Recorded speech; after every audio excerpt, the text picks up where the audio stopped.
잘난 척하는 사람들의 심리는 복잡하며 단순히 무시받아온 사람들이라고 단정짓기는 어렵습니다. 하지만 과거 경험이 현재 행동에 영향을 미치는 것은 분명합니다. 몇 가지 심리적 요인을 살펴보겠습니다. 1. 낮은 자존감과 열등감.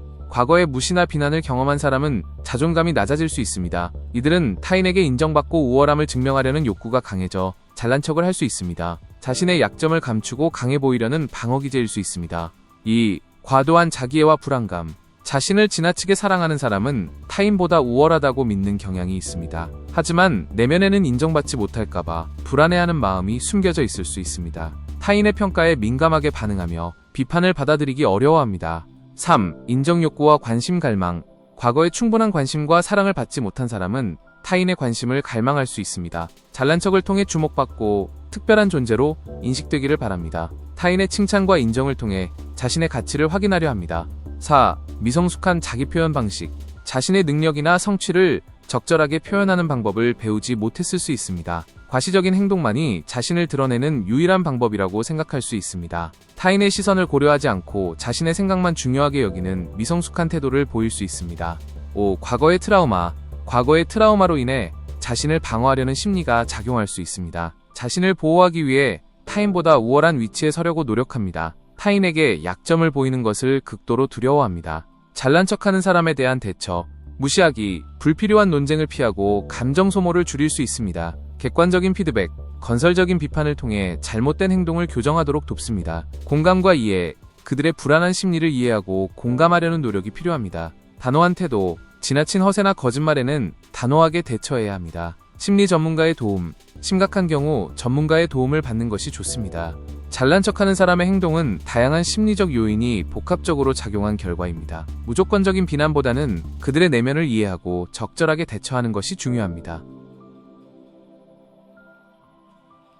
전혀 들으려 하지 않고 자기 말만 하는 사람들은 다양한 이유로 그런 행동을 보일 수 있습니다. 몇 가지 일반적인 심리적 요인과 대처 방법을 살펴보겠습니다. 심리적 요인. 자기중심성. 자신의 생각과 의견만이 옳다고 믿는 경향이 강합니다. 타인의 관점이나 감정에 대한 공감 능력이 부족할 수 있습니다. 불안감. 자신의 의견이 무시되거나 비판받을까봐 불안해할 수 있습니다. 불안감을 해소하기 위해 자신의 의견을 강하게 주장하는 경향이 있습니다. 미성숙한 의사소통 방식. 효과적인 의사소통 기술이 부족하여 자신의 의견을 적절하게 표현하지 못할 수 있습니다. 타인의 의견을 경청하고 존중하는 방법을 배우지 못했을 수 있습니다. 자존감 부족. 자신의 가치를 인정받고 싶어하는 욕구가 강할 수 있습니다. 자신의 의견을 강하게 주장함으로써 존재감을 드러내려 할 수 있습니다. 자기애성 성격 경향. 자신이 매우 중요하다고 생각하며 타인에게 인정받고 싶어합니다. 타인의 의견을 무시하고 자신의 의견만을 중요하게 생각할 수 있습니다. 대처 방법. 객관적인 피드백 제공. 상대방의 행동이 타인에게 어떤 영향을 미치는지 객관적으로 설명해 줍니다. 예를 들어 당신이 계속해서 말만 하면 다른 사람들은 의견을 나눌 기회를 얻지 못해요. 와 같이 말할 수 있습니다. 경청의 중요성 강조. 경청의 중요성을 설명하고 타인의 의견을 존중하는 태도를 보여줍니다. 상대방의 말을 주의 깊게 듣고 이해하려는 노력을 보여줍니다. 대화 규칙 설정. 대화 중에 서로의 의견을 존중하고 발언 기회를 공평하게 나누는 규칙을 설정합니다. 예를 들어 한 사람이 말할 때는 다른 사람은 듣고 돌아가면서 이야기합시다. 와 같이 제안할 수 있습니다. 단호한 태도 유지. 상대방이 계속해서 자기 말만 하려고 하면 단호하게 대화를 중단합니다. 지금은 서로의 의견을 나눌 수 있는 상황이 아닌 것 같네요. 다음에 다시 이야기합시다. 와 같이 말할 수 있습니다. 전문가의 도움 고려. 상대방의 행동이 심각한 수준이라면 심리 전문가의 도움을 고려합니다. 전문가는 상대방의 심리적 문제를 파악하고 효과적인 대처 방법을 제시할 수 있습니다. 추가 조언. 상대방의 행동에 감정적으로 대응하지 않도록 주의합니다. 상대방의 긍정적인 변화에 대해 칭찬과 격려를 아끼지 않습니다. 대화는 서로의 생각을 주고받는 행위입니다. 한쪽에서만 이야기하는 것은 올바른 대화법이 아닙니다. 설교 방식은 여러 가지 문제를 야기할 수 있습니다. 문제점. 설교의 본질 흐림. 설교는 하나님의 말씀을 전하고 청중에게 영적인 깨달음을 주는 것이 목적입니다. 자기 자랑에 치중하면 설교의 본질이 흐려지고 개인적인 경험이나 의견을 전달하는 데 그칠 수 있습니다. 청중과의 괴리감. 지나친 자기 자랑은 청중에게 거부감을 줄 수 있습니다. 청중은 설교자의 경험에 공감하기보다는 거리감을 느끼고 설교에 집중하기 어려워할 수 있습니다. 영적 교만. 자기 자랑은 설교자 자신을 영적으로 교만하게 만들 수 있습니다. 이는 하나님의 겸손한 종으로서의 자세와 어긋나는 행동입니다. 듣는 이의 불편함. 듣는 사람은 설교를 통해 위로와 격려를 받고 싶어 합니다. 하지만 설교자가 자기 자랑만 한다면 듣는 사람은 불편함을 느끼고 공감하지 못하게 됩니다. 개선 방안.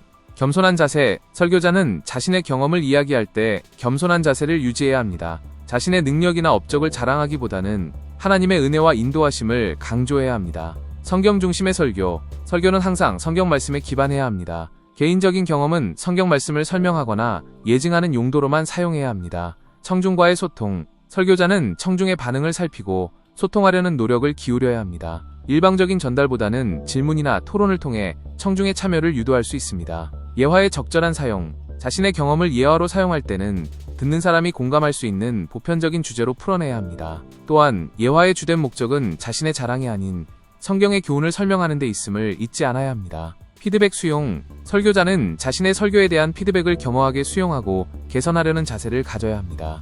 설교는 하나님의 말씀을 전하는 신성한 행위입니다. 설교자는 항상 겸손한 마음으로 하나님의 말씀을 전하고 청중과의 소통을 위해 노력해야 합니다. 설교자가 자기 말만 하고 자기 자랑만 하는 경우는 청중에게 부정적인 영향을 미칠 수 있습니다. 설교의 본질을 흐리고 청중과의 공감대를 형성하기 어렵게 만들 수 있기 때문입니다. 이러한 설교 방식은 여러 가지 문제를 야기할 수 있습니다. 문제점. 설교의 본질 흐림. 설교는 하나님의 말씀을 전하고 청중에게 영적인 깨달음을 주는 것이 목적입니다. 자기 자랑에 치중하면 설교의 본질이 흐려지고 개인적인 경험이나 의견을 전달하는 데 그칠 수 있습니다. 청중과의 괴리감. 지나친 자기 자랑은 청중에게 거부감을 줄 수 있습니다. 청중은 설교자의 경험에 공감하기보다는 거리감을 느끼고 설교에 집중하기 어려워할 수 있습니다. 영적 교만. 자기 자랑은 설교자 자신을 영적으로 교만하게 만들 수 있습니다. 이는 하나님의 겸손한 종으로서의 자세와 어긋나는 행동입니다. 듣는 이의 불편함. 듣는 사람은 설교를 통해 위로와 격려를 받고 싶어 합니다. 하지만 설교자가 자기 자랑만 한다면 듣는 사람은 불편함을 느끼고 공감하지 못하게 됩니다. 개선 방안. 겸손한 자세. 설교자는 자신의 경험을 이야기할 때 겸손한 자세를 유지해야 합니다. 자신의 능력이나 업적을 자랑하기보다는 하나님의 은혜와 인도하심을 강조해야 합니다. 성경 중심의 설교. 설교는 항상 성경 말씀에 기반해야 합니다. 개인적인 경험은 성경 말씀을 설명하거나 예증하는 용도로만 사용해야 합니다. 청중과의 소통. 설교자는 청중의 반응을 살피고 소통하려는 노력을 기울여야 합니다. 일방적인 전달보다는 질문이나 토론을 통해 청중의 참여를 유도할 수 있습니다. 예화의 적절한 사용. 자신의 경험을 예화로 사용할 때는 듣는 사람이 공감할 수 있는 보편적인 주제로 풀어내야 합니다. 또한 예화의 주된 목적은 자신의 자랑이 아닌 성경의 교훈을 설명하는 데 있음을 잊지 않아야 합니다. 설교자가 자신의 범죄 사실을 핑계로 삼는 행위는 심각한 윤리적, 법적 문제를 야기합니다. 이러한 행위는 피해자에게 2차 가해를 가하고 사회적 신뢰를 훼손하며 법 질서를 무시하는 결과를 초래할 수 있습니다. 윤리적 문제. 책임 회피. 자신의 잘못을 인정하고 책임을 지는 대신 핑계를 대는 것은 비겁하고 무책임한 행동입니다. 피해자 2차 가해. 피해자는 범죄로 인해 이미 큰 고통을 겪었는데 가해자가 핑계를 대는 것은 피해자의 고통을 더욱 심화시키는 행위입니다. 사회적 신뢰 훼손. 설교자는 사회적으로 높은 도덕성이 요구되는 직업입니다. 설교자가 범죄를 저지르고 핑계를 대는 것은 사회적 신뢰를 크게 훼손하는 행위입니다. 종교적 가치 훼손. 종교는 일반적으로 용서, 화해, 참회 등의 가치를 강조합니다. 설교자가 범죄를 저지르고 핑계를 대는 것은 이러한 종교적 가치를 훼손하는 행위입니다. 법적 문제. 죄질 악화. 범죄자가 자신의 잘못을 뉘우치지 않고 핑계를 대는 것은 죄질을 악화시키는 요소로 작용할 수 있습니다. 양형분리. 법원은 범죄자의 태도를 양형에 반영합니다. 핑계를 대는 것은 법원에서 불리하게 작용할 수 있습니다. 추가 법적 문제. 핑계를 대는 과정에서 허위 사실을 유포하거나 명예를 훼손하는 경우 추가적인 법적 문제가 발생할 수 있습니다. 사회적 영향. 법질서 경시. 범죄자가 핑계를 대는 것을 용인하는 것은 법질서를 경시하는 풍조를 확산시킬 수 있습니다. 모방범죄 유발. 범죄자가 핑계를 대고 처벌을 피하는 것을 보고 다른 사람들이 모방 범죄를 저지를 수 있습니다. 사회적 불안감 조성. 범죄자가 핑계를 대고 활보하는 것은 사회적으로 불안감을 조성할 수 있습니다. 설교자의 범죄 사실 핑계는 용납될 수 없는 행위이며 법과 윤리에 따라 엄중하게 처벌되어야 합니다. 설교자가 자신의 범죄 사실을 성경을 빗대어 핑계하는 것은 매우 심각한 문제입니다. 이는 다음과 같은 여러 가지 측면에서 비판받을 수 있습니다. 1. 성경 왜곡 및 악용. 설교자는 성경을 자신의 범죄를 정당화하는 도구로 악용합니다. 이는 성경의 본래 의미를 심각하게 왜곡하는 행위이며 신성모독에 해당할 수 있습니다. 성경은 죄를 회개하고 용서를 구하도록 가르치지만 설교자는 이를 자신의 범죄를 은폐하는 수단으로 사용합니다. 2. 신뢰 훼손 및 2차 가해. 설교자는 신도들의 신뢰를 저버리고 피해자에게 2차 가해를 가합니다. 성경을 악용하여 자신의 죄를 덮으려는 행위는 피해자에게 깊은 상처를 남기고 신도들에게 큰 실망감을 안겨줍니다. 3. 사회적 비난 및 법적 처벌. 설교자의 행위는 사회적으로 큰 비난을 받을 수 있으며 법적 처벌을 피하기 어려울 것입니다. 성경을 악용한 범죄는 일반적인 범죄보다 더욱 엄중하게 처벌될 가능성이 높습니다. 4. 종교계의 자정 노력. 이러한 문제가 발생했을 때 종교계는 스스로 자정 노력을 해야 합니다. 피해자 보호 및 가해자 처벌을 위한 명확한 규정을 마련하고 재발 방지를 위한 교육을 강화해야 합니다. 5. 신도들의 올바른 판단. 신도들은 설교자의 주장에 현혹되지 않고 성경의 본래 의미를 올바르게 이해해야 합니다. 맹목적인 믿음보다는 비판적인 사고를 통해 진실을 분별하고 올바른 판단을 내려야 합니다. 설교자가 성경을 빗대어 범죄 사실을 핑계하는 것은 매우 부적절한 행위이며 이는 반드시 사회적으로 비판받고 법적으로 처벌되어야 합니다. 또한 종교계는 이러한 문제가 재발하지 않도록 끊임없이 자정 노력을 기울여야 할 것입니다. 설교자가 자신의 범죄를 성경 구절로 변명하고 성도들을 몸종으로 삼는 행위는 심각한 영적, 윤리적 문제를 야기합니다. 이러한 행위는 성경을 악용하여 개인의 욕망을 채우는 것으로 신앙 공동체를 파괴하고 피해자들에게 깊은 상처를 남깁니다. 1. 성경 악용 및 왜곡. 설교자는 성경을 자신의 범죄를 정당화하는 도구로 사용합니다. 이는 성경의 본래 의미를 심각하게 왜곡하는 행위이며 신성모독에 해당할 수 있습니다. 성경은 사랑, 봉사, 겸손을 가르치지만 설교자는 이를 권력과 지배의 수단으로 변질시킵니다. 성경 구절을 맥락 없이 인용하거나 자의적으로 해석하여 자신의 주장을 뒷받침하는 것은 성경을 악용하는 대표적인 사례입니다. 2. 성도들을 몸종으로 삼는 행위. 설교자는 성도들을 자신의 권력 아래 두고 그들의 노동력, 재산, 심지어는 성적인 착취까지 자행합니다. 이는 성도들의 인격과 존엄성을 심각하게 훼손하는 행위이며 신앙 공동체를 파괴하는 결과를 초래합니다. 성도들은 설교자의 권위에 맹종하며 비판적인 사고를 잃고 심지어는 범죄 행위에 동조하게 될 수 있습니다. 3. 영적 학대 및 피해. 설교자의 행위는 성도들에게 심각한 영적 학대를 가합니다. 성도들은 죄책감, 수치심, 두려움 등의 감정을 느끼며 심리적인 외상을 입을 수 있습니다. 특히 성적인 착취를 당한 피해자들은 평생 동안 고통 속에 살아가게 될 수 있습니다. 4. 사회적 비판 및 법적 처벌. 설교자의 행위는 사회적으로 큰 비난을 받을 수 있으며 법적 처벌을 피하기 어려울 것입니다. 성경을 악용한 범죄는 일반적인 범죄보다 더욱 엄중하게 처벌될 가능성이 높습니다. 또한 신앙 공동체는 사회적인 신뢰를 잃고 존폐 위기에 놓일 수 있습니다. 5. 종교계의 자정 노력 및 신도들의 올바른 판단. 종교계는 이러한 문제가 발생했을 때 스스로 자정 노력을 해야 합니다. 피해자 보호 및 가해자 처벌을 위한 명확한 규정을 마련하고 재발 방지를 위한 교육을 강화해야 합니다. 신도들은 설교자의 주장에 현혹되지 않고 성경의 본래 의미를 올바르게 이해해야 합니다. 맹목적인 믿음보다는 비판적인 사고를 통해 진실을 분별하고 올바른 판단을 내려야 합니다. 성경 구절을 통해 가스라이팅을 하는 행위는 매우 심각한 문제입니다. 이는 신앙을 악용하여 개인의 이익을 추구하고 피해자에게 심각한 정신적 고통을 안겨주는 행위입니다.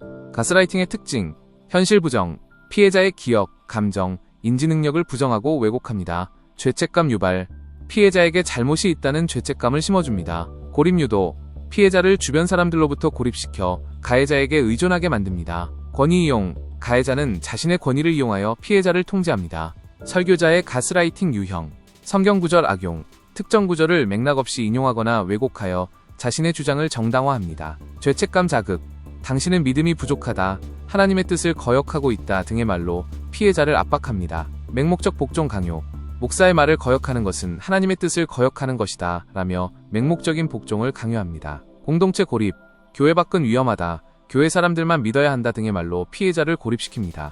피해자가 알아야 할 사항, 자신의 감정을 믿으세요.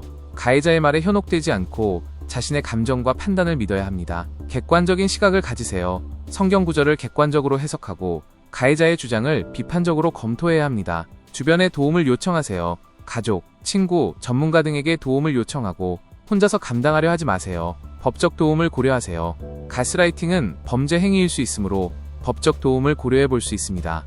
종교 공동체의 역할, 가스라이팅 예방교육, 성도들에게 가스라이팅의 위험성을 알리고 예방교육을 실시해야 합니다. 피해자 보호 시스템 마련, 피해자를 보호하고 지원할 수 있는 시스템을 마련해야 합니다. 가해자 처벌 및 재발 방지. 가해자를 엄중하게 처벌하고 재발 방지를 위한 노력을 기울여야 합니다.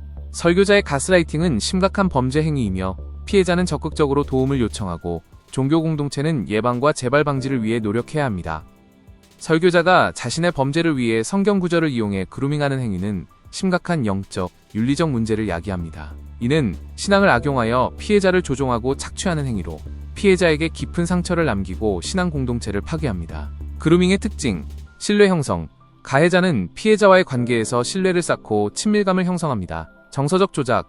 가해자는 피해자의 감정을 조종하고 죄책감, 수치심, 두려움 등을 유발합니다. 고립 유도. 가해자는 피해자를 주변 사람들로부터 고립시키고 자신에게 의존하게 만듭니다. 권위 이용. 가해자는 자신의 권위를 이용하여 피해자를 통제하고 복종을 강요합니다. 설교자의 그루밍 유형. 성경 구절 악용. 특정 구절을 맥락 없이 인용하거나 왜곡하여 자신의 주장을 정당화합니다. 예를 들어 순종을 강조하는 구절을 이용하여 피해자에게 복종을 강요하거나 사랑을 강조하는 구절을 이용하여 자신의 행위를 정당화합니다. 영적 권위 이용. 하나님의 뜻이나 영적인 인도를 내세워 피해자를 조종합니다. 죄책감 자극.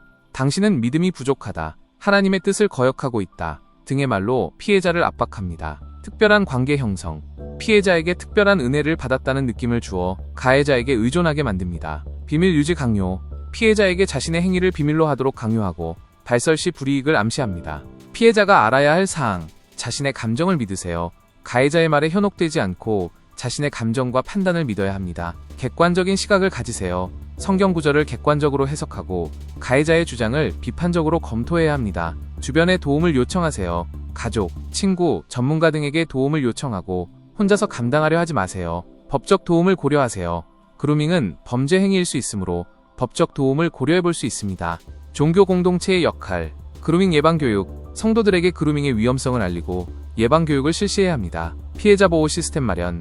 피해자를 보호하고 지원할 수 있는 시스템을 마련해야 합니다. 가해자 처벌 및 재발 방지. 가해자를 엄중하게 처벌하고 재발 방지를 위한 노력을 기울여야 합니다. 설교자의 그루밍은 심각한 범죄 행위이며 피해자는 적극적으로 도움을 요청하고 종교 공동체는 예방과 재발 방지를 위해 노력해야 합니다.